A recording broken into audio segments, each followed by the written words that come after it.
What's up, everyone, and welcome to the Women's Rugby Treehouse. It's another girl power panel this week, just in time for all our respective nations to be respecting women, but only some and only kinda.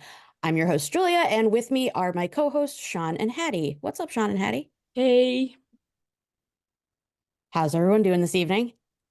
not too bad. Bit of a Excellent. lost voice. It's kind of lower a Yeah, bit. absolutely. We won't tax you too hard. We just have, a ton of news. We'll just yap around you.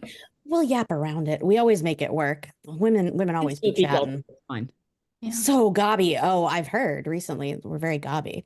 Yeah. With that, it's week 4 of the Women's Six Nations, and the road to Rugby World Cup 2025 is getting more exciting with each passing week. We've got a ton to cover, so let's start off with our reviews of the last match week. Week 3 of Women's Six Nations saw France take on Wales. The score ended up being 42-12 there. Ireland faced England. Score ended up being 5-49. And Scotland versus Italy ended up 17-25. Some may say shockingly. So first up, let's take a look at France versus Wales. This happens to be the one that we know the best. So let's start off with initial thoughts. What do we think? Wow.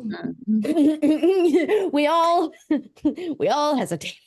Well, I think that first half was one of the better halves that Wales have had in a very long time. I think in our chat group, someone said, it might have been Hugh, but someone said, oh, that's what our best Wales 40 minutes for a couple Yes. of years. And that kind of felt about right, didn't it, really? I think. I do think I wish we hadn't conceded that try just before half time because I think we could have been going in, was it 14-12? And I'm not saying we would have won, but I don't know, the game would have been so much nicely more balanced. And it really would have been a great half for Wales if we'd gone in then. But yeah, I thought it was a very positive half. I do think the attack looked a bit more. There looked like there was more emphasis in the attack. It looked like they had a bit more energy. Which absolutely corresponds to what they were talking about during the week, both in socials and what various coaches were saying, in terms of what especially Linny was looking for in terms of improvement on especially the attack is. Well, I mean, this pod has hammered them a million times as well. Attack has often been the weak point. And I mean, when you're playing France, you can only defend so well anyway. So I think it makes sense if we want to focus on the positives, and there were positives. Is I feel the top line thing about that the top line item about Wales' performance against France was it could have, and I think some people who perhaps doubt the Wales improvement could have seen it going much worse. I was quite happy with the first half, and we're going to go to Hattie, but as Hattie likes to say, and I have taken from her, France is a team of two halves, and I think we have some French to discuss as well in terms of the concerns that we discussed last week, versus what we end up seeing. And so, Yeah, I think for me it was a really promising game from Wales. I don't think that it was a fair scoreline. Like I kind of went through the stats earlier on today, and even looking at the stats, you're like, I don't quite understand how the scoreline ended up being the scoreline. And it was a bit of an odd game in terms of how the scoreline ended up being the scoreline. Like Wales had a try chalked off. France ended up with a penalty try that I don't think should have been a penalty try. Situations like that. France lovers will hate us to say that, but unfortunately, I just agree. I don't was a penalty understand. try, but ignoring that, I think there were some positives in that. Georgia Evans ended up getting, she ended up equaling the record for most tackles without missing a tackle in a game, which I was going to say another of her own records that she ended up tackling, which is insane. Kate Williams had another cracking game. She's now our top try scorer in the competition with 2 so far. Which usually you wouldn't celebrate, but you absolutely want to for this Wales side. But and 2 tries in 3 games, I will take. Absolutely. And Kate Well, Williams in general, like widely underrated as it is. So it's always worth pointing out. yeah, usually Full that's stop. only, Cecilia who's getting 2 tries in 3 games. So I'll take it. And we did have a backs try. It was just chalked off, controversially. They I promised. I am so I like I don't like bashing referees, but I was wild at that decision because if you look at the scoreline, when I rewatched the game, I'd forgotten that the scoreline would have been like 19-28, I think, if Kira got Mhm. the conversion, and she probably would have got the conversion because it was in her range. It It was was quite. further in. Again, I don't think we would have won. I'm not saying that it would have affected, No, no, no, no. but it's so frustrating because at 1928 we would have been, I think we would have been really in the game, and it feels like the momentum completely swung after that moment. I think not that long after then, KP 10 went off for a HIA, and then it started to all go a little bit. Oh, and can we say, by the way, I would love to do it because I know Hattie loves it when I do this. I would like to vindicate Hattie. What she said happened. What happened is exactly what happened. I wanted to make sure I nailed it because we can't. If anybody gets to gloat, I'm gonna do it for her. Yeah, thank you. I mean, yeah, she went off with a HIA, and it happened. I which pointed we out which we feared slash, just putting it into statistically, it could happen. it could happen. She went off with a HIA, and yes, like KB went on at 10. She did a fine job. Fine. Yeah. It was fine. For If and it that's like, hadn't have been France, if it had been Scotland, no offense, no. Scotland, if it had been Spain, if it had been Italy, Yeah. we might have been fine. It was France. It wasn't really And they saw fine. it. Like, she's a 9, she's not a 10. And then when KP came back on, like the balance was just off and we never really got back in the game. And looking back on it, we really needed Robin Wilkins on the bench Yep. to cover. As we feared. Yeah, to cover, she is a jack of all trades And back. well, and also has the experience to be able to jump in and maintain the pace of the game. You mentioned that it felt unbalanced, and I agree. I think that's exactly what it was. And unfortunately, it was at the one number that Pauline Bourdon-Sissou can target and did, knows how to exploit that midfield area anyway. And it's not that KB can't do it, but it was definitely something that she wasn't expecting to have to do. Yep. You never do. Ask. Exactly. It's a big ask. It's a lot to ask, and then it doesn't help that it's against France, who is very good at exploiting mistakes as it is. And in fact, when they went to the French players after, a lot of what they said was a lot of it, or Menai, when she was talking after for the win, she was saying a lot of it was just exploiting mistakes and knowing how to do that. And we worried a bit about French back office stuff like preparation, like coaching. We can still wonder about that just because we still don't have confirmation, but you can absolutely say that they prepared for something to happen to KP. And yeah, it's a fair point. And I think what it seems like to me is that they were more worried about something happening to Jazz Joyce, because watching her on the weekend, like something we've kind of noticed over the last couple of games is that she's been coming off after 50, 60 minutes, which has seemed really odd. And at the weekend, her leg was really, really heavily strapped. They've had Nell Metcalf on the bench, who is a sort of out and out 15. She can which we now but she is understand a why. 15. And that's why, like, they're concerned about Jazz not being able to play a full game rather than actually looking at what's best for the team. And what's best for the team would have been to have Robin Wilkins on the bench. Right. Jazz is not going to play a full 80, and that's what they're thinking of. And that's concerning to me. Yeah. And I was gonna say it makes you wonder what they're thinking about for Rugby World Cup, because I don't see a world in which, I mean, unless they have to, because she just can't. I don't see a world in which they don't take her and keep starting her. But what happens? Do we just keep reducing her numbers? Like, do we have to have another Jazz Joyce equivalent? Because if so, we don't currently have one healthy. Or you have to bring Robin Wilkins back. Yeah. And It's the 6-2 bench again, wasn't it?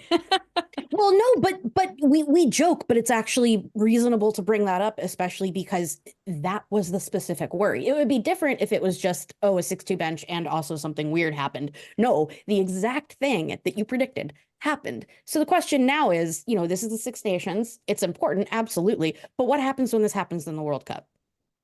What's the plan? Because by now, you would hope that the players that we're seeing coming through, even just at training, even if they don't end up on the bench, you would assume that this is the stable that they're looking at. We don't expect that they're going to start bringing in new names now. Exactly. Well, we don't have many games, do we now? We've got the right, and the question will be who comes to Australia. I wonder if they're going to pick anybody else from the Celtic Challenge that isn't already there, a Karis Hughes, a Kath Richards, somebody like that. Oh, I know. I can't see it either, but the question should be asked, I feel like, because if they're there and they're Welsh qualified. I do think another big positive from Wales match against France was Courtney Keat. I thought a really good game in the centre. There were Courtney Keat defenders have been vindicated. Exactly. We've been shouting for her to start all tournament, but there were quite a few and it was when France was so close to breaking through and she was that last line of defense, managing just to snaffle the attack. That happened so many times. Yeah, I think she's a class act, and I still think it was a try. Yeah, and we'll have to ask on the back of what we just discussed. We'll have to ask if Jazz can't go a full 80, and at this point, we're gonna have to it's not gonna get better if she keeps playing on it, and she's gonna keep playing on it. If that's not going to get better, and we are now shifting to a KP10 mindset, which I think we should, it is also true that KP is a very reliable 15. If we have taken her out of the equation, I feel like the only door left is Courtney Keat at 15 starting. I guess Jazz. But then we have a centers problem again. Feels like we can go around and around on that problem, and that's why I'm going saying around in circles. Basically, I personally prefer Jazz on the wing anyway. Right, and I'd love Courtney to be on the fullback if exactly. Which I think KP10. I think that worked on Saturday.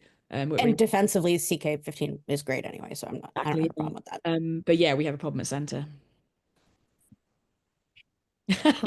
Which, well, no, I mean, it's an uncomfortable question. I understand it's an uncomfortable question if you are a Wales fan. I floated this in a chat full of other rugby fans, another popular podcast that a lot of people listen to. They have a Discord. I floated it there about kind of what would you think about her not having the shirt anymore, and even like the diehard, like the men who also watch Wales women were just like, yeah, I mean, like if you have to take it from her, I guess take it from her. But she's not improving. I don't know what else, because it's not the coaching. It's not the coaching anymore. You kept the captain band. Like, what more do you need, or can you not perform? So I still think we should also put Karis Cox in the centre. Agreed. But even still, it absolutely. But even still, that leaves 13 a question mark. Yeah, problem. Yeah. So, yeah, I mean, and in conclusion, just about France, just because we would want to wrap that topic up as well, just because we brought up some questions. Fans have certainly brought up questions. I would say the performance against Wales looked a little tighter. I think. I don't know necessarily if it's week over week improvement. The lineup wasn't super changed. They dropped this ball, didn't they? I felt that some of the handling was they had 36 handling errors. There you go. That was what I wanted to. Yeah, it was wet. We had 18, so but 36 still, is absolutely to have double the errors of Wales, and Wales, I will say as a fan, really not historically, good. I was going to say historically we are a handling error team. No, we are. I mean, and that comes from actually improved, but yeah. Yeah, it comes from a few different things, but France, on the other hand, usually that's not an area of concern, and that was why I was curious what the panel thought, because I want to believe that I'm pretty good at noticing patterns, but I didn't understand that one. I understand it was wet, but they've all played in loads and loads of rain. I don't know. Of patterns, actually, spoke about it last week, is that there was a production drop off when Pauline Bourdon-Sansus went off, and it happened again this week.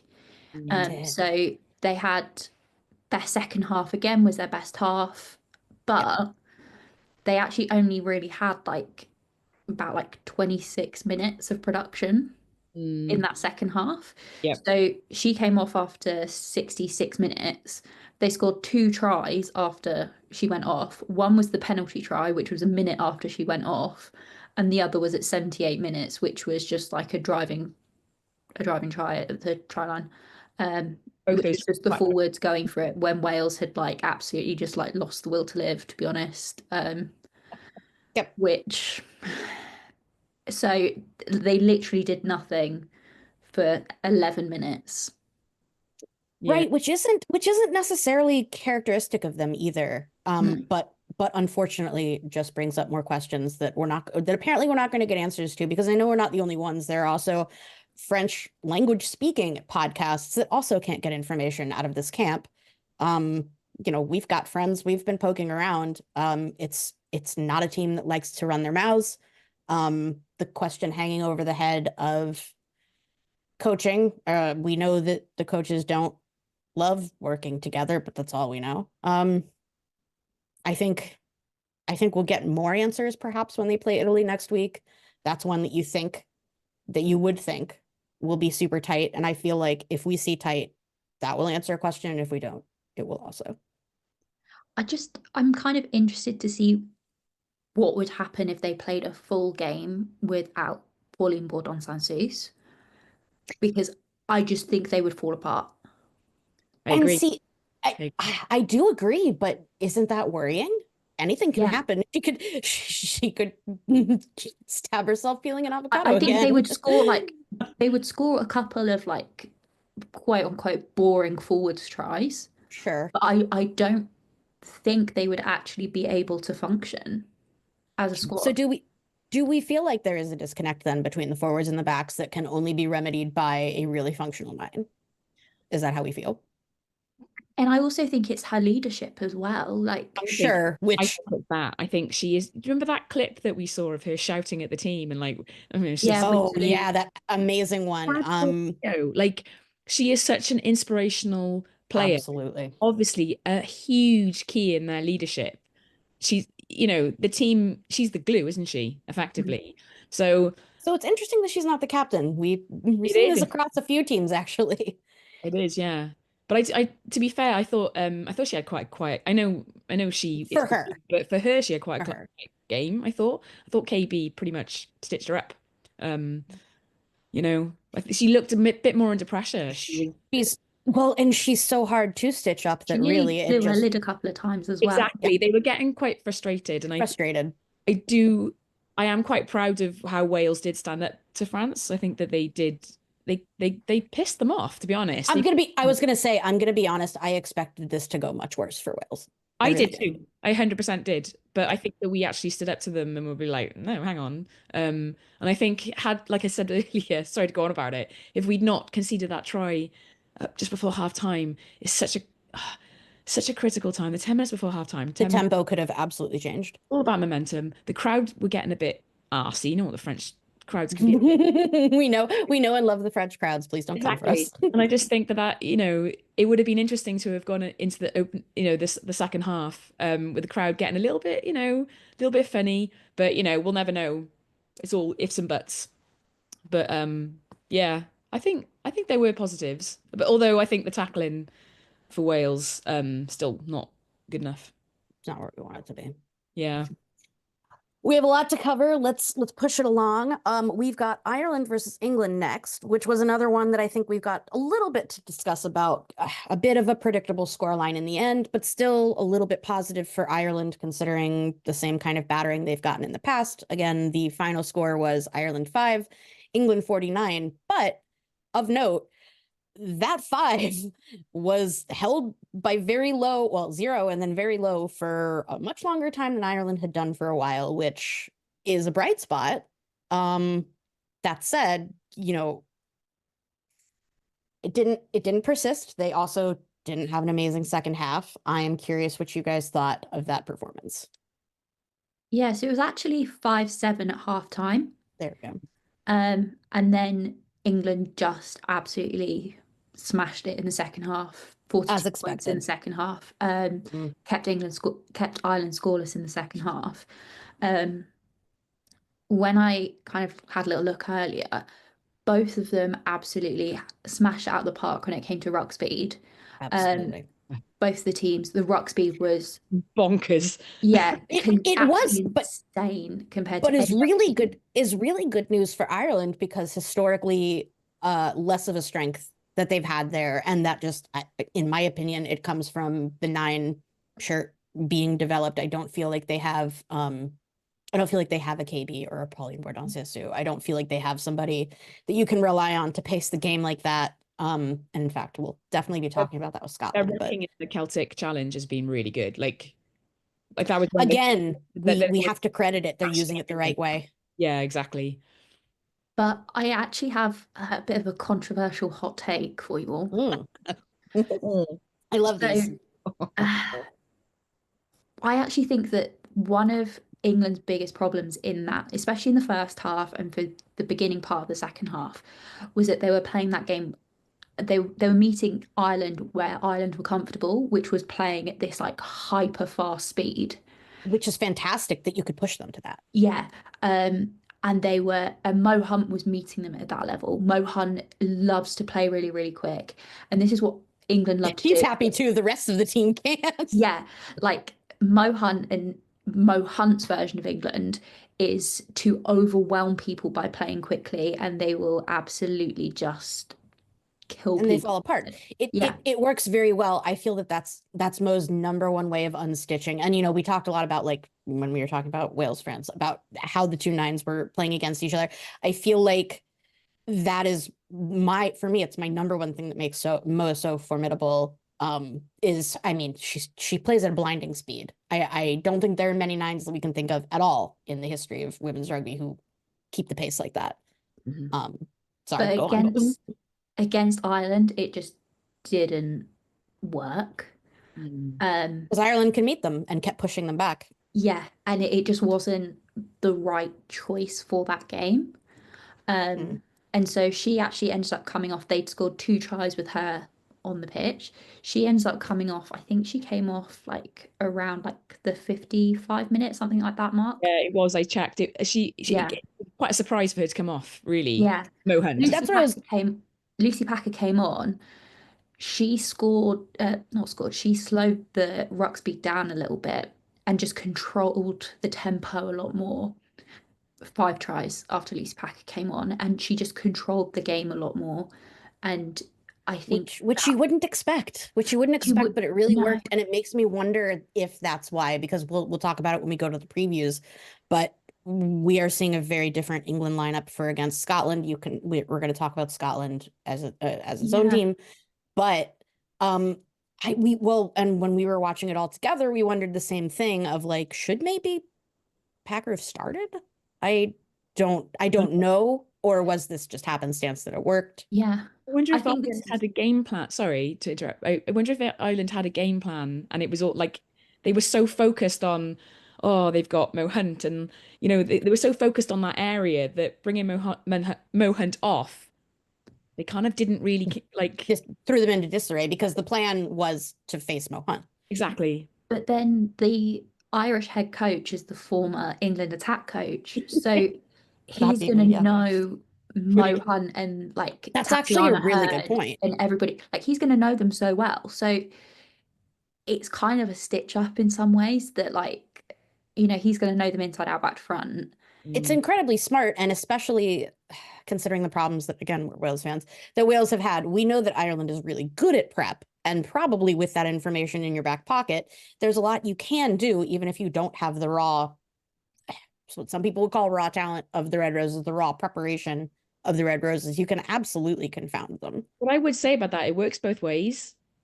So Yeah, and also they know the coach as well, so they know they potentially know what to expect as well. So yeah. it can work both ways. But But yeah. I think Ireland eventually just came undone with the fact that the depth of England I Yeah. was was just going to too say much for them. the bench that came off and it's England not was a just the bunch of depth World of Cup like the players. bench, it's the depth of knowledge. Like it was the set piece, and it was just like that set piece nose. Like that's where Ireland got undone. And like we spoke about it last week, where like Ireland have a lot of sevens players in their squad. They don't necessarily have like the 15s nors. And that's kind of where they lost out. Like it was their lineouts. Like their lineouts were really sloppy. They lost a lot It of was set lineouts. pieces that we kept dinging. Yeah.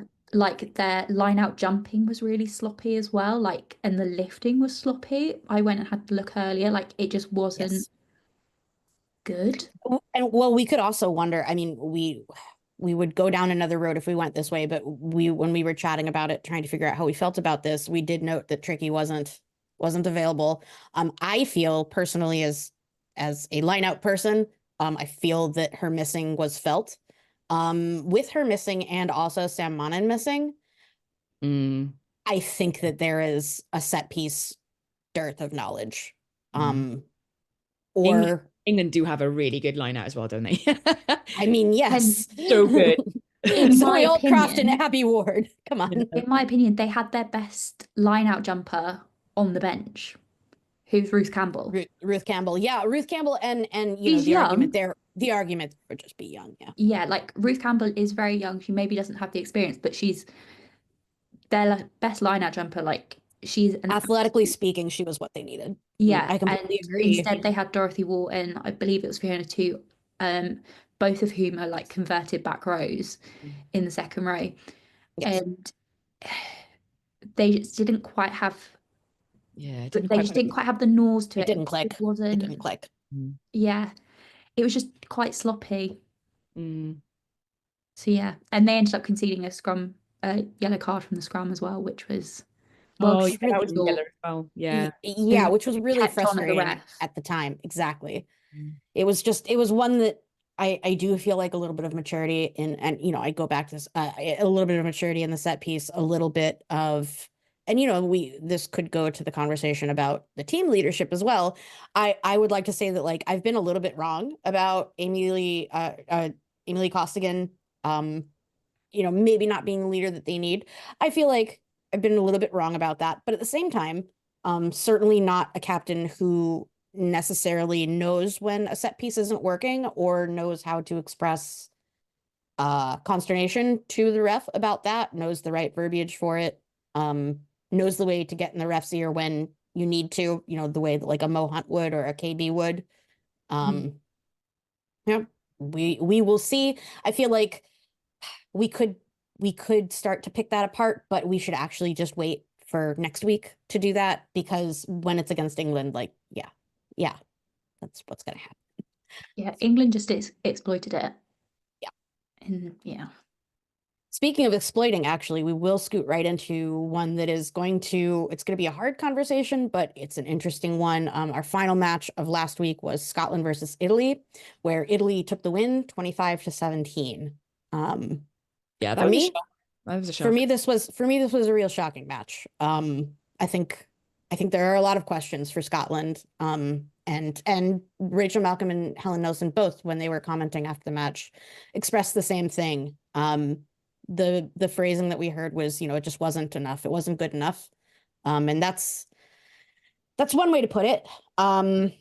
We friend of the pod, Leslie, we asked for her take to try to get our minds around what happened, because you know, not to downplay Italy or anything, this was not what we expected. And I'm curious what you guys think first, and then we'll look at the elements of the team that may or may not be working. Yeah, not to take anything away from Italy, I thought they deserved to win. Absolutely. They did put a better performance in from what we've seen, but you know, on paper, Scotland, you know, we'd expect them to win that game. Should have taken this. Yeah. I don't know. I to me, it reminded me a little bit of Wales last year, maybe. That's what we were all thinking.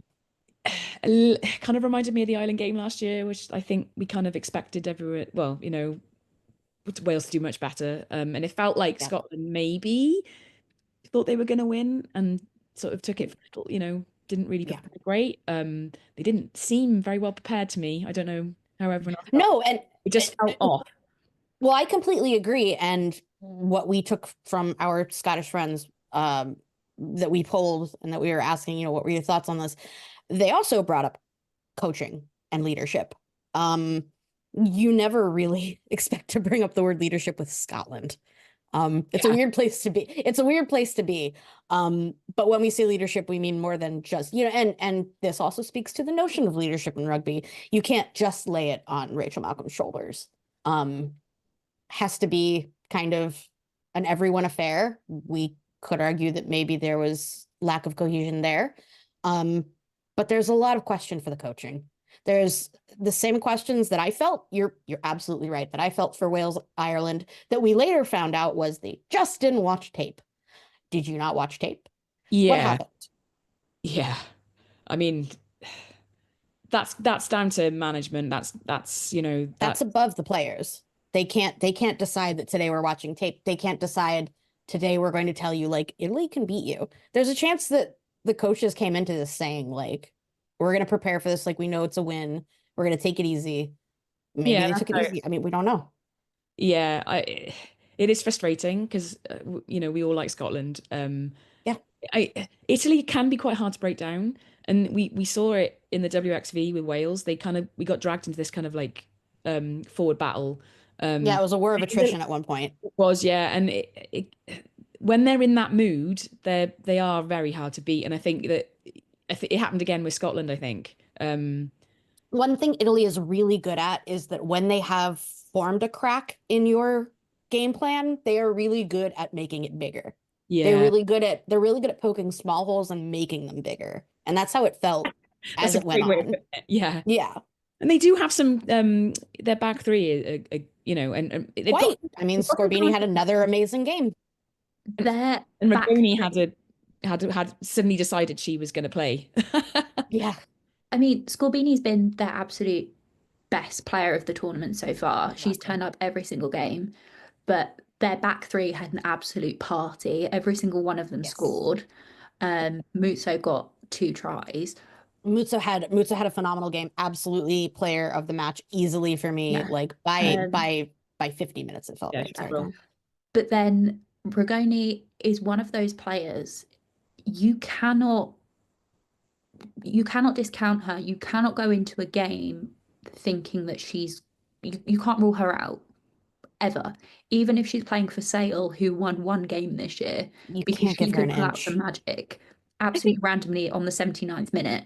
Like they could literally be scoreless. She could be the only player on the pitch and she could still pull out magic. Like, That's not her whole rule her thing. out.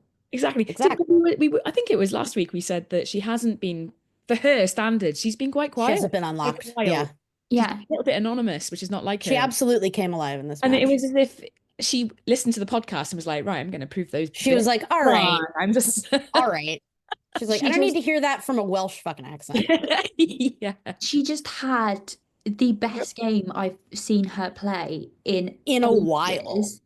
And when she's at her best is when she's such an odd player to watch, because it's when she's at her best, she's not playing a game plan. No, she likes to make her own plays, but as many people have said before, as I think I've even heard Rachel Taylor saying before, is like when you let her do her freestyle thing, it works. It's true that like you don't get a lot of magical team tries. Okay, still gonna try. And like, Beatrice Rugoni can do that. She makes shit up. But like she makes shit up. No, but that's exactly it. She makes shit up. Mood, she's unplayable. That's the thing. Is when you're an artist, make shit up. Go. She reminds me of like really old school Finn Russell, where he used to just like fling the ball across the pitch. That's a pretty good comparison. Like completely mercurial, like probably it's having either an gonna argument hit with the coach outside. Yeah. Like that's what it reminds me of. Exactly. When it fails, you're asking, what are you thinking? But when it succeeds, you're like, oh, fuck yeah. Yeah. Like that is what she reminds me of. Absolutely. In the absolute best way possible. And I love her for it. And she was just having the best day. And she was just unlocking that back three like nobody's business. And it was phenomenal. I think her game vision is such that she can see when, and if I'm going to keep going with my metaphor, I think She's somebody who can read the game such that she sees when a crack is about to form. Mm, And I think maybe that might have been what unlocked her. yeah. Yeah. It was a bit of a crazy game, really. But I think, yeah, to go back to Scotland, I think they've got problems. And I What's mean, they're heading up to the same World Cup we are, that all of us are. And we're gonna ease into the preview pretty soon, and we'll be talking about Scotland coming up against England, but Scotland has some of the same concerns we do, about depth. We've seen the Scotland team sheet for next week, and we now know that Rachel Malcolm is out for a concussion protocol. It's not Evie Wills who's also out for Yeah, it is. concussion. Oh, it is Evie Wills who's also out. Okay. It's not So concussion. She's out with it's a ankle, and then right. There are two that are on return to play protocols, and then and then Katie Matt's and out with Willis. concussion. No, Katie Matt is starting. Is she? Yeah. Leah Brebner Holden. There it is. Thank you. Yeah. It's Leah Brebner Holden and It was a scrum half. Rachel Malcolm are both. Yeah, exactly. They are Same both difference. out. They're both out in return to play. Alex Stewart is not on the team sheet. We aren't sure why for that one. And then Evie Wills is out for her ankle, not on the team sheet. Also fair to ask, are you saving her for their last week? Ireland. My bad. Oh, it is Ireland. Okay. Fair enough. Yeah. I'm a little Yeah, bit. no, that I was gonna say that brings up more questions than answers, so I might as well just leave it there. And in that case, unless you guys have anything else, we will move into previewing for week 4 because we've got a lot of business. In week 4, we're going to see Italy take on France first. Scotland will face England, as we've been talking about, and Wales will be seeing Ireland on Sunday. We will note for this preview, we don't have team sheets for Wales or Ireland, which is going to make it a little bit hard, but we've got a little bit of news out of both teams, so we're going to do our best. But first, we're going to look at Italy and France. For me, the teams are out for this match. For me, the Italy team sheet looks a little weird. It's the dumbest thing I've ever seen. Pardon? Say what you really feel, Hattie. Say what you really feel, Hattie. Let's go. I mean, No, please, because No, I agree. I'm curious. You've had Rugoni, who's just had her best game in probably like a year and a half, and you stuck her on the bench. You've got Scorbini, who's been your player of the tournament, and you stuck her on the bench. We were asking friends and loved ones who know ball. We were asking what they think about this, and fairly, some people have stuck a child in suggested. at 9. Sorry. Yeah, I mean somebody who's really not prepared for Pauline Bordeaux-Sissou. She's in high school. I think it's a real error to do that, and I think that it is going to really do that player injustice. I actually don't even remember her name. She has a cool, funny name. I am look it up, convinced that they're just like, yeah, whatever. We've lost this game. We're going to target Wales. They've yeah, just and that's what I was going to say is that several people that we've asked were like they're chalking this off. Yeah, and all their focus now is getting that win against Wales. That's the only thing I can think. Like they want to just give players a bit of a rest and they're saving Rugoni for Wales, basically. Yeah.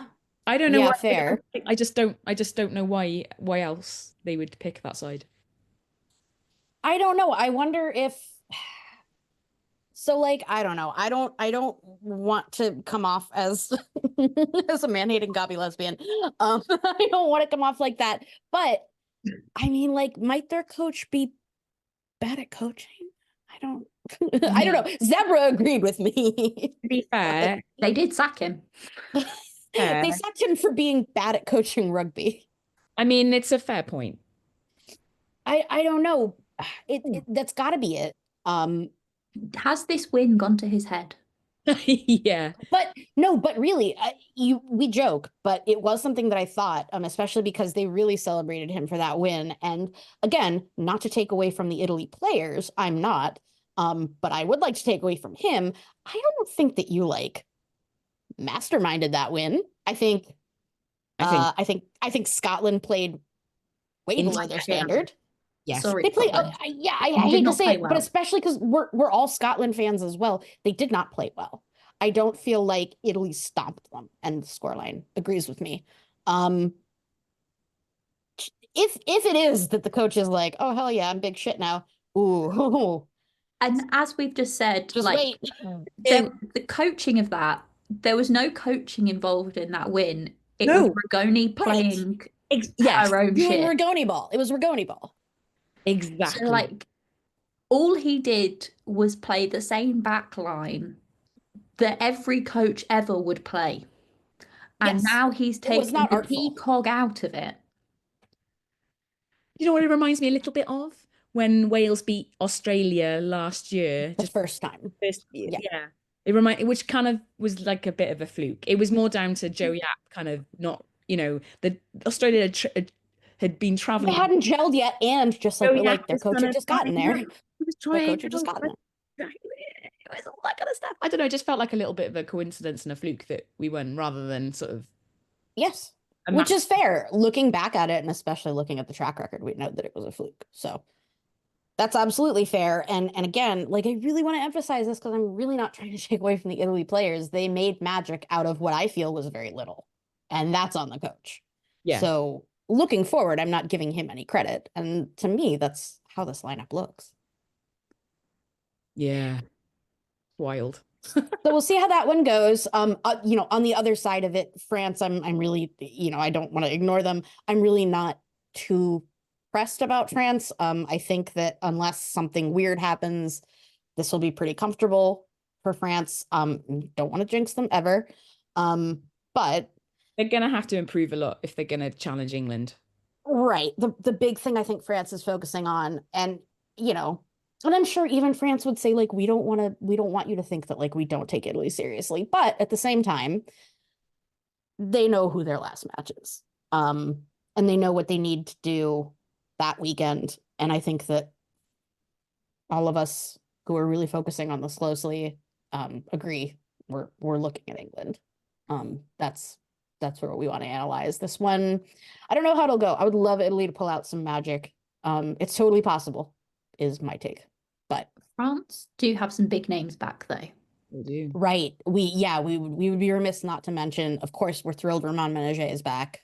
They have Ooh. Vernier back. And Vernier back, of course. And they have Grisey back as well. Yeah, with those three. All right. I forgot Grisey was back too. Yeah, I feel pretty comfortable about my prediction there. Yeah. I forgot Vernier's back. Was Grisey back last weekend? I don't feel like she was. No. I don't think so. I think she was in the wider squad, but I don't think she played. No, I don't think so. I don't remember it. So much Moving along. remember. Oh, sorry.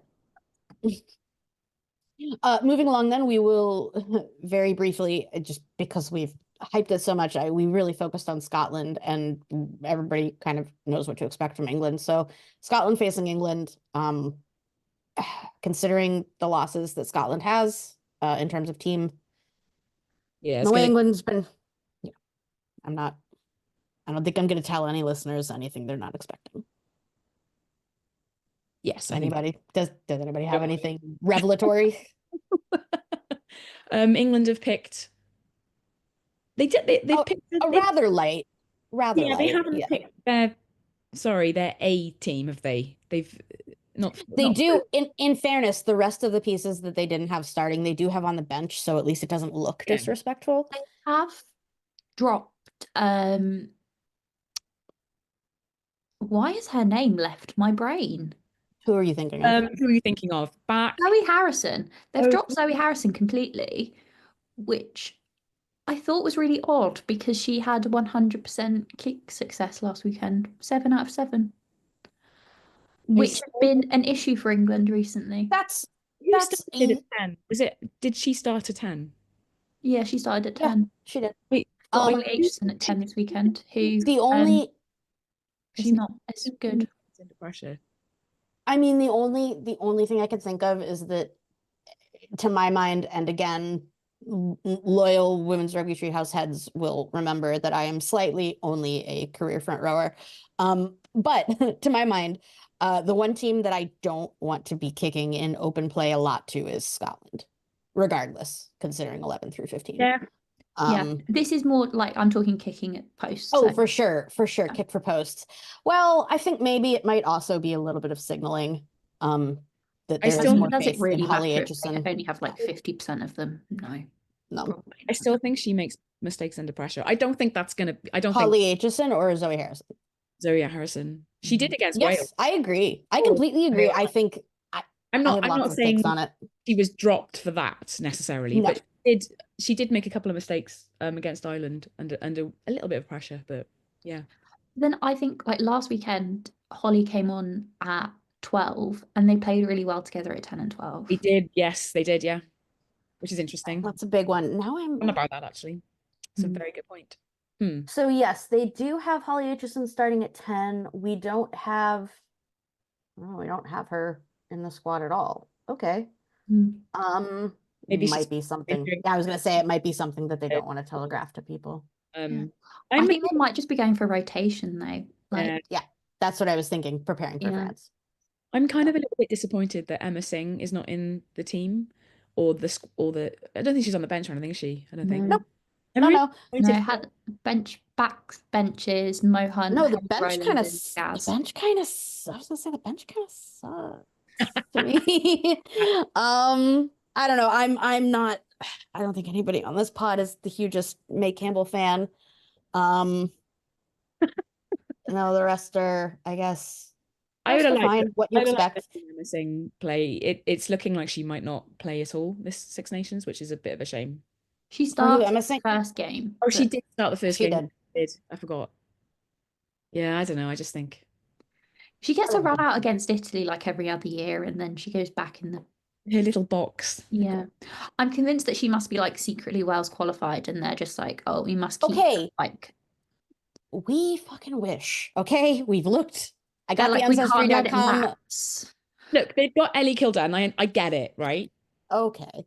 She's amazing. Yeah, no, you're right. I'm rolling my eyes at the theory, not you. No, I know. Yes. I'm just saying. No, you're absolutely I just right. find it's just so insane to me that they've got players of that quality. So, Like a player like Emma Singh can't get on the side. It's insane. Same My with first- Pam though. Oh yeah, I love Simi Pam. really, okay. So my thing is like I'm a huge Simi Pan fan. So absolutely, I'm a Bristol Bears fan. Come on. But I will say this. I don't know because I don't care because it's England. But whoever their recruiting is, especially for the pack, especially for the tight five, is just really, really on it. The depth they have at prop for either prop Insane. is just incredible. Because I'm looking at this right now, and on the bench is Hannah Botterman and Maud Muir. Yeah. Who do you take out? Who do you take out? Yeah, I know.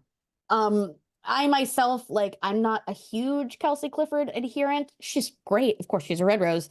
I don't know that she's the best, And like they've got but Matt Carson's injured. Yeah. And like they've still got that depth. exactly. And yeah, and then the depth of people that aren't even there, including Simi Pam. I will note, just going back to the 10 really quickly, at first I thought like maybe they just didn't deem it that important, but Helena Rowland is on the bench. So that's weird. Yeah, I would honestly, for Zoe Harrison not to be there, I would guess injury. But regardless, I think we know about how that one will probably end up. And that brings us to a big question mark, but with some announcements that people may or may not know if you've been online today. So it brings us to Wales versus Ireland. The first thing I will just note off the top is for Wales fans, we were told this morning via a cool little press hit that Alex Callender is back. She's available for selection. It's fantastic for us. We don't necessarily know where she'll play. She made a weird sentence construction that sounded a little bit like she might play in the backs. I don't think that's going to happen, but I don't think that's going to happen, but I love that you psychos do. I love that anybody. So I don't think so. I don't think I really don't think that was just a complete like I think it was just the way that it was literally just the way that she constructed the sentence, and everyone and back can also mean back as in returned, but it's just whatever. It's so funny. Well, like, did she mean us back rows? Like, yeah, exactly. It could have been anything. Sometimes you just drop a word. She is, by the way, a person. I know that we consider her superhuman, but she is just a person. And saying, oh, she's gonna be in the center. She's going to be a 12. I was I like, know, which she's gonna first go. of all, if that was the case, player at 13, because again, we have Karis Cox. I would love it. I wouldn't love it. I would fucking hate it if Alex Callender went to the centers, but if she has to, please put her in the 13 shirt. Unfortunately, we have a less happy announcement. Today it was announced that Erin King has confirmed done her ACL, which really sucks. We don't know if it's an ACL, it's a knee injury. Okay, my bad. I didn't know if it was confirmed or not. My bad. No, I saw knee injury and I just No, you're right. took it as Yeah, I'm assuming it's she's those out of the terrible World Cup. 3 little letters. She's out of the World Cup. It's a long. So she's out of the lineup as well. So friend of the pod, sometimes he was the host, now we'll just call him a guest. Friend and guest of the pod, Hugh asks us, with knowing that Alcal is back, where does she slot in? Would she be on the bench? Would she be in the starting 15? And if in the starting 15, who do we remove from, being hardcore Wales fans as we are? We can kind of project what we think an estimated starting 15 would look like, knowing who we have and who we don't have. I'll go first and we'll go around the table. In terms of where I think she goes, I think she probably comes off the bench just because that's injury protocol. I don't think we have any problems in the back row that necessitate rushing her back. And I don't think that we would risk not having her for Italy, for the sake of, what I think is probably going to be a very contentious match with Ireland. I don't think that will be easy at all. And if you're targeting a win, for me, I'm targeting Italy. So for me, comes off the bench, and I don't have to answer who she takes the place of. But how about you guys? Definitely off the bench, I think, for me. I wouldn't risk her starting her. Like it's tempting to, isn't it? Because we all want her back and we're like, oh, absolutely. But we don't even need to when Georgia Evans is performing the way she is anyway, is how I feel. Yeah, I agree. I think our flankers and 6, 7, 8. are playing really well. Yeah, I'm as much as I want her back, I'm also scared of rushing players back from injury as well. And she hasn't. And a long of time. all times, right now is not the time to risk it. Exactly. I feel. I definitely feel like the bench is the way forward. Absolutely. Hattie? I would say completely agree. I think our back row as it is incredibly well balanced. And I think, obviously Sean Lynn really, really likes the combination of Kate Williams and Bethan Lewis. That was his combination at Gloucester Hartpury and he's carried that on. And then he's picked Georgia Evans. And something I've kind of realized is that he had other options to stick in at 8. He's really backed her. She said it herself. She said it herself in her interview this morning that she has gotten the message from him that he is all in on her, which is awesome. And I think part of that reason is he likes an athletic 8. He absolutely. I think from GH, absolutely. Yeah, he likes Alex Matthews at 8. And like the fittest member of the team or something. Seriously, I'm not even joking. Yeah. The levels that she's playing, the work rate at 80 minutes, and it was the same against England. Yeah, the numbers she's putting up against France. It's honestly, like, I don't think I've always thought highly of her, but her fitness levels are off the scale. The role that he wants his number 8 to fit is very specific. Really he wants them to have a really, really high work rate, and it's really, really high tackles, super, super quick, everything like that. He wants them to carry hard, but it's not that like big, bulky, like Billy Vanapola style. I was gonna say we also don't want slow or large breakdowns. He also likes to have a lighter breakdown that is more agile and that can go from phase to phase, which I think really suits Georgia. I think that it comes from the series play, which really complements that kind of 8. I think Georgia has felt. I think that she's the kind of player who really thrives when she feels that somebody has confidence in what she can do, and I think probably Linny unleashed that. Sorry, go on. Yeah. So I think as it stands, that back 3 is really, really balanced, and I think, absolutely, as you've said, like Alcal at the moment, to risk her like starting her is not worth it. Keeping her on the bench at least for this match is a really good idea. But I think in terms of who she comes on for is really, really obvious for me. And she would come on for Bethan Lewis. Bethan Lewis Yes. very, very rarely plays a full game. She usually is swapped off after about 60 minutes for Gloucester Hartpury. It's Which would usually be for Georgia perfect. Brock at Gloucester. And usually for Wales over the last couple of games, it's been for Bryony King. And then usually they've had to do a reshuffle on the back line in the back row, and it's caused a couple of issues, I think. Oh, that's right, because I think Bryony's been going to 8, isn't she? Yeah, Bryony's been going to That's what I 8. was going to ask is do we think with so we can still answer the Hugh question actually. Do we think that Alcal being back bumps Bryony off the bench? I don't think so. I think Bryony would still stay on, and I think Bryony would go into the second row because she's still Okay. often Yeah. plays as that hybrid. Covers a few of the positions, doesn't she? I Yeah, was going to say it depends on if Natalia John is also back, but absolutely. yeah, I think I wouldn't be surprised if she stays on and covers second row Yeah, that totally makes sense. and Probably back row, allow, because yeah. I know she did it at Bears a couple of times. She's done it, I think, at Gwalior, and she's done it for Wales as well. Absolutely. She's played second row, so and Depends she's if tall enough. So Allow. Oh yeah, she's fine. I guess it also depends if Allow starts. yeah, That's what like, well, and so whoever it yeah, is, whether it's I should have specified. I am talking assuming that Allow starts. My yeah, bad. like if Alau's on the bench or if Gwen's on the bench, like whoever it is Right. at 90, Those are and the then rotation, yeah. yeah, I'm assuming it's a 6-2 bench. I really Yeah. No, I mean understandable, but like all the evidence so far Yeah. indicates. I'm assuming if it is a 6-2 bench, I'm assuming we have like either Allow or Gwen on the bench, then Bryony, and then Alcal. Yeah. Bryony gives you that option to either have her in the back row or in I was going the to say second 3 row. of the 4 allow you for it. Yeah. Yeah. And then you would then have Alcal slip into 7, and have Bethan Lewis come off. And I Which think is fine. And I that's a rarely good say spot. this. I rarely say this, but like with that plan, no, I guess not. It sucks though. It there's no room for Alicia Butchers. We have no idea what's going on. Clearly not going to play for the rest of the tournament. I But honestly think though, like we've had this problem kind of similar before.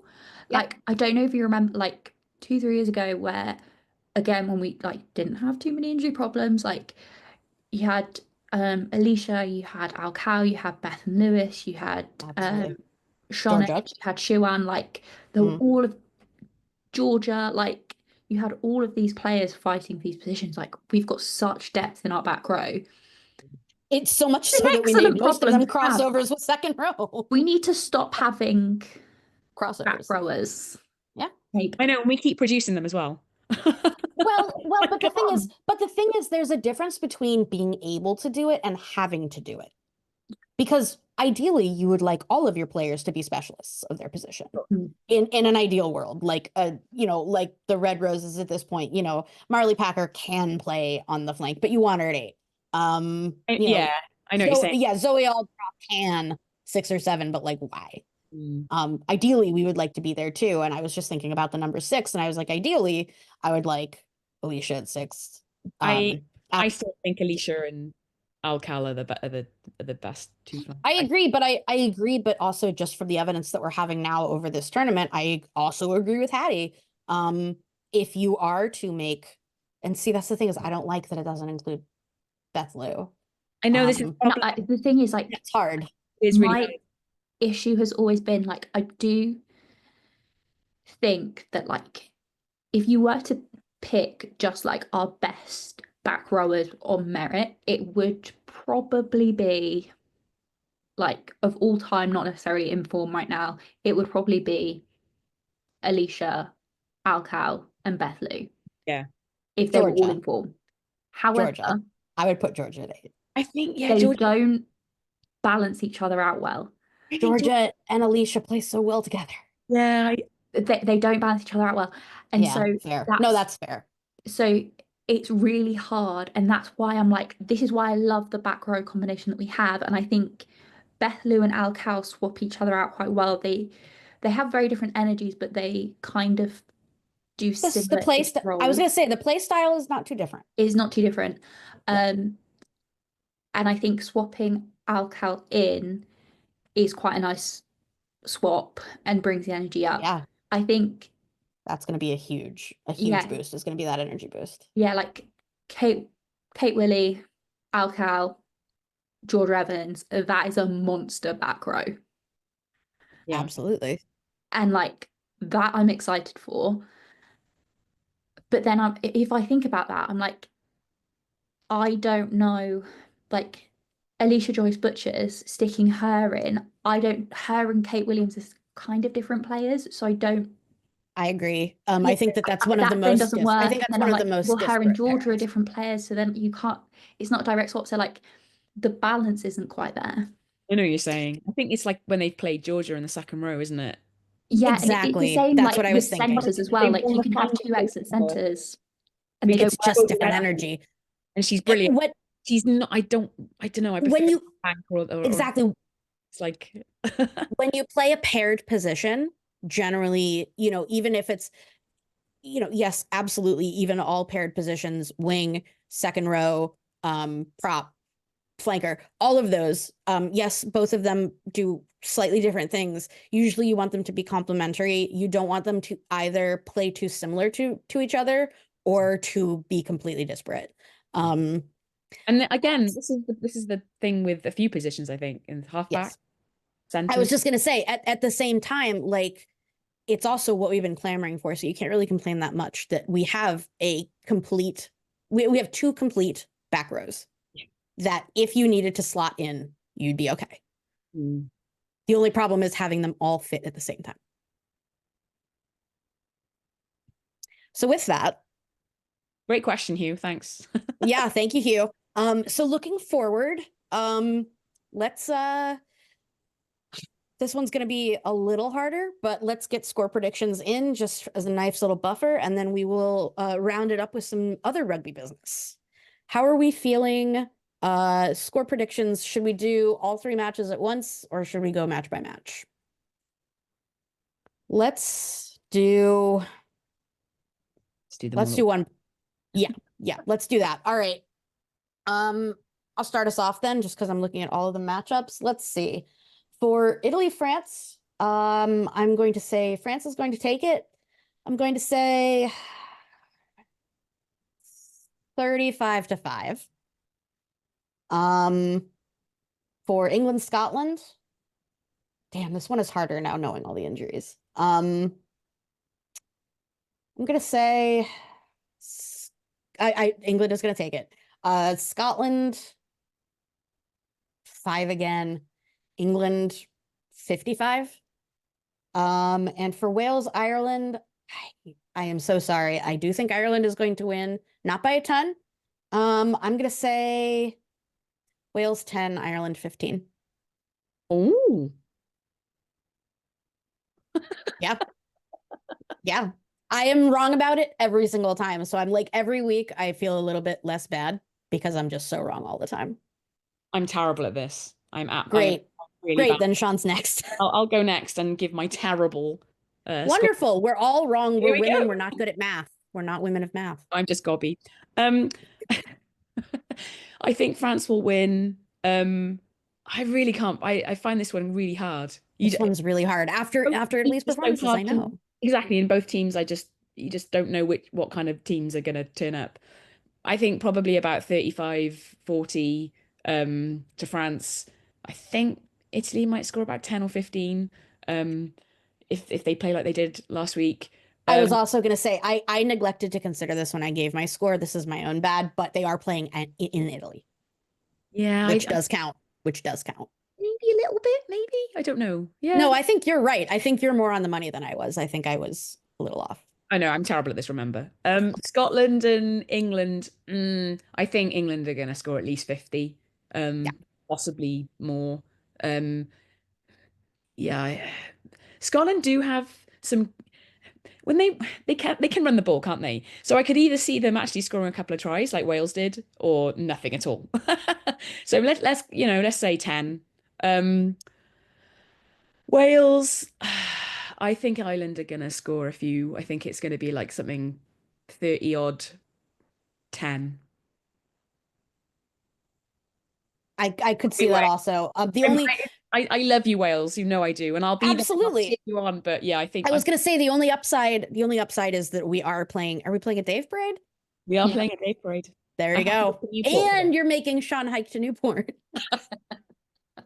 Yeah, I've got my jabs. It's fine. Hattie, what about you? I apologize for the people in Newport.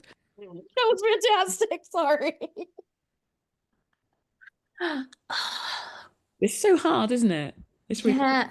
Do you know what? Think if it had been the same Italy starting 15 as last week, I would be much more complimentary. But it's not. No. So I don't know what they're gonna do. Um, I'm gonna say like, France could just decide that they're gonna like yeah, they could, 60, couldn't they? You know, they yeah. or they could be like And like 10 I points. feel like normally France play Italy right at the beginning of the tournament, not at the end. So usually France Yeah. look shit. Yeah, I that's really fair. have no idea.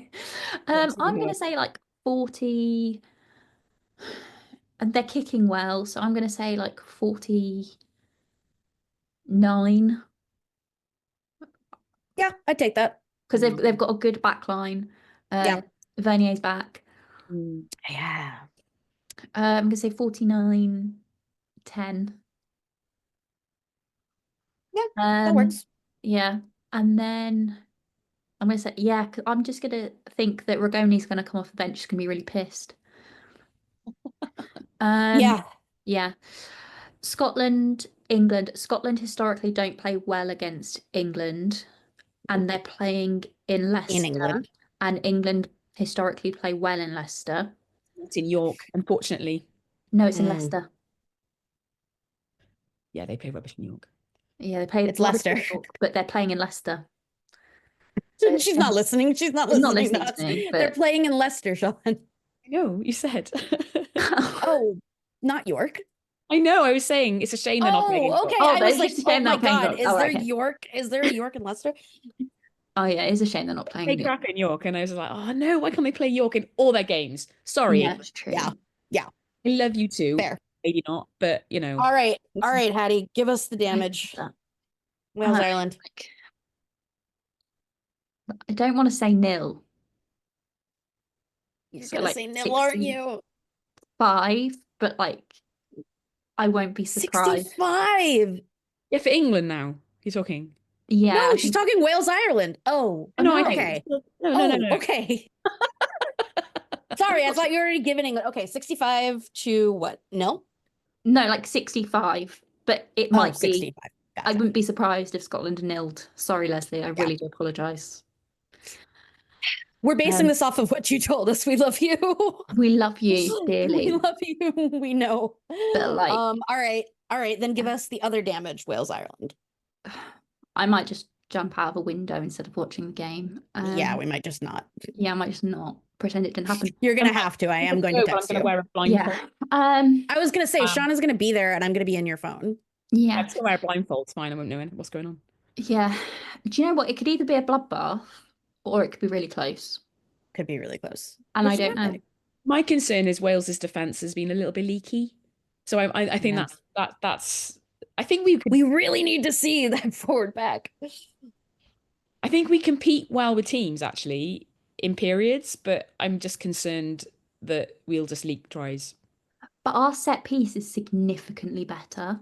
That's where I'm coming Because from. our line out It is all a depends bit on who's doing the weak. set pieces. That's how I feel. I actually looked, it's not that bad. And our scrum is actually very good.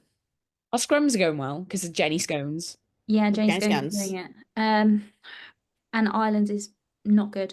I don't fuck it, like, I don't know, like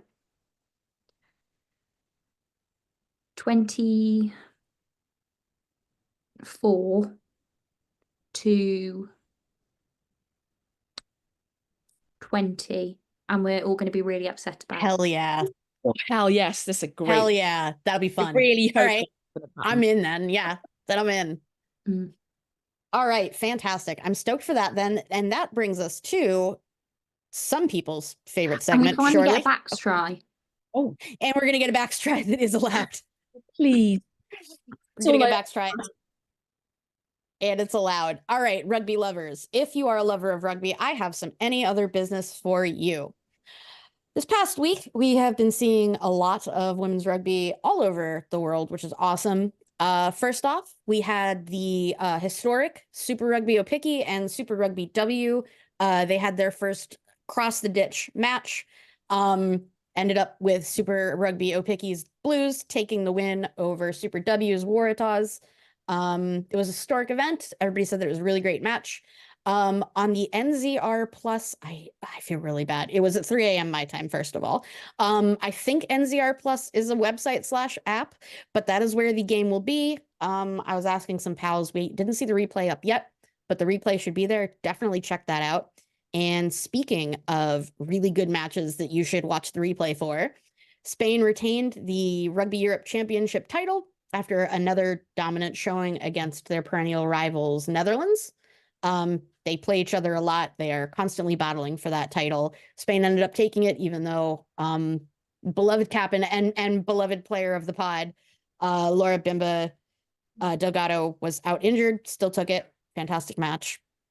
A competition that I haven't gotten to cover before, but I'm really excited to bring you guys. Rugby Africa's Women's Cup Division 1 is in full swing right now. We're in the second week. I should have covered the first week, my bad. But in the second week, we had Uganda nilling Cote d'Ivoire 52-0, and Tunisia defeated Zimbabwe in a very dramatic heartbreaker. You should check that out, 27-24.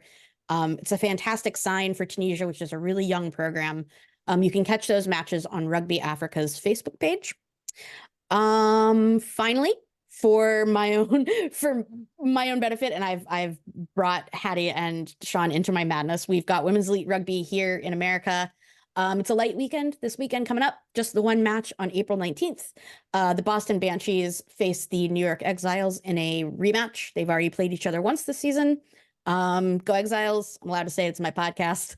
That match is live and free on the DAZN app, which we all love the name of and don't think is stupid. That's DAZN. That's at 2 p.m. Eastern here in America and 7 p.m. UK time. All right. And the final one, I'm going to bring everybody back in. We've been very fortunate. We've been seeing some familiar names. We think we might have some parents of the pod, parents of the players.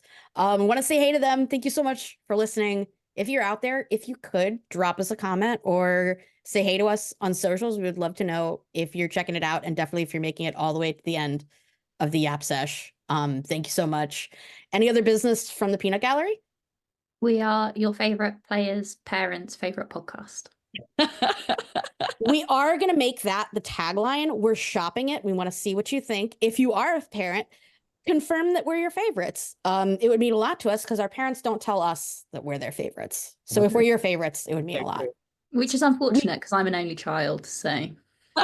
You would think that Hattie's parents would say this more, but instead they don't even get her an Easter egg. No, they prefer the dead dog. Whoa. I don't think my parents ever gave us Easter eggs. We had them off my nan. Okay, Nan, favorite parent. Yeah, my nan was, yeah, that's true.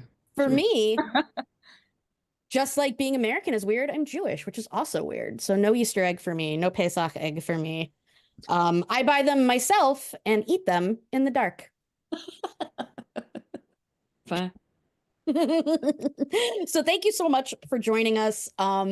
Please, if you are I like, do have a bit of any other please, business. let's go. We had the Under-18 Six Nations Festival. Oh my did. goodness. Yeah. Please shortly recap. We do have a bit of time. We've been good today. Yeah, we didn't yap too much. Very quickly, Wales, we didn't score any tries, but we didn't concede score any any points. tries. But neither did they. We didn't score any points. So I think But it was neither did they. But neither did 0-0 they. against England and 0-0 against was it Italy? Baby, that's coaching. Yeah. I Sian, saw that's the England coaching, game. baby. I watched the England game on YouTube I watched both I am games. Yeah, so excited about the talent coming through. that's what I was going to ask. What do you guys think now that you've seen that talent come through? So obviously we are big fans of Cecilia Turpolotti. Yes. Her We got news for you. younger sister, I believe her name is pronounced Topher. But yes, I Topher think Turpolotti.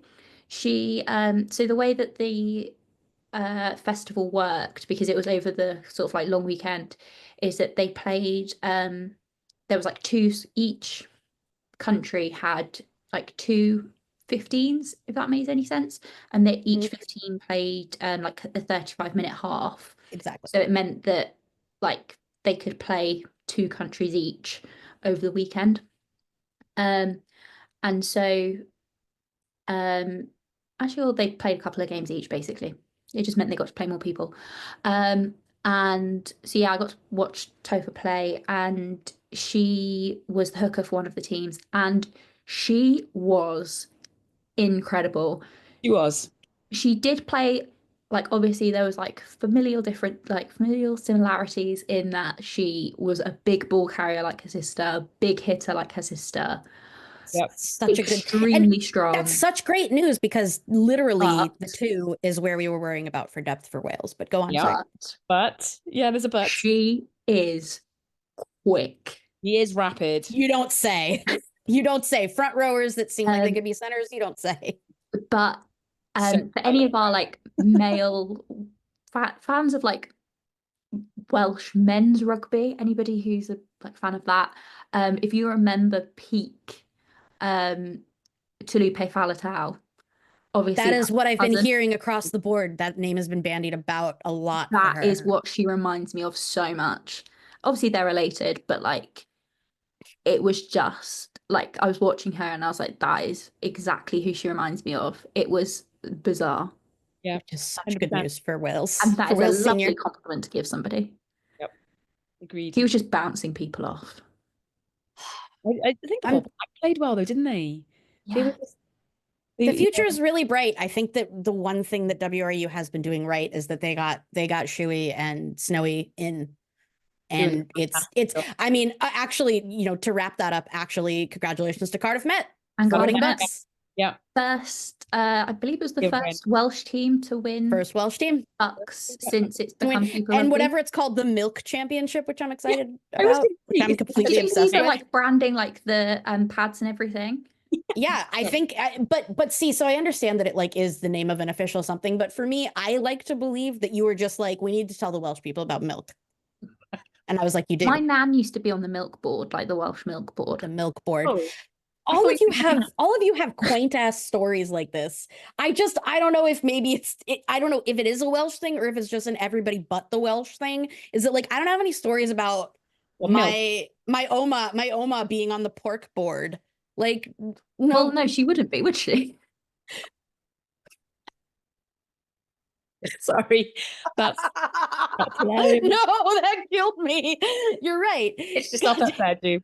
Folks, That's so funny. Folks, this has nominally been a rugby podcast. Between all of the other shit, we did talk about rugby. Thank you so I hope you enjoyed it. I think, listen, what we're hearing from the people who still talk to us, they say they love it. All three of them. I was going to say most canceled podcast. And the parents. That you can't cancel because no one pays us. So with that said, if you would like to sponsor us, if you're a parent of a player who needs sponsorship or perhaps would just like to be our friends, let us know. Otherwise, thank you so much for sticking with us. We will be back next week for a final wrap up and preview. We will also be putting together some programming heading into the warm-up matches for the World Cup. A lot to come. We're really excited. And if you are a woman and a fan of women's rugby and would like to come and discuss your team, let me know. Drop us a comment on socials, on the YouTube. We would love to hear from fans of different teams, ex-players, current players. Please let us know. Otherwise, thank you so much for joining us. We can't wait to talk to you again next week. See you then. Bye. Bye.